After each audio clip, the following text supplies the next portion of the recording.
انسان چاہتا ہے کہ میں یہ بھی کر لوں وہ بھی کر لوں، یہ بھی ہو جائے وہ بھی ہو جائے، لیکن رب تبارک و تعالیٰ ارشاد فرماتا ہے وَمَا تَشَاءُونَ إِلَّا أَن يَشَاءَ اللَّهُ رَبُّ الْعَالَمِينَ،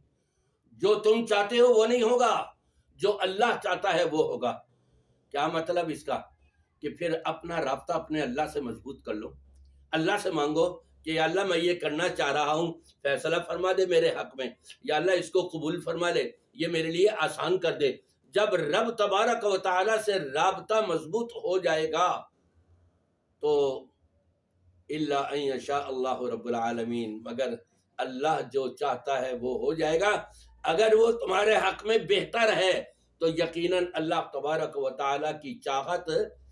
شامل حال ہوگی اور تمہاری چاہت پوری ہوتی ہوئی نظر آئے گی۔ نبی کریم صلی اللہ علیہ وسلم کے سامنے ایک مرتبہ کہا گیا جو اللہ چاہے اور جو محمد چاہے، آپ نے فرمایا نہیں، صرف جو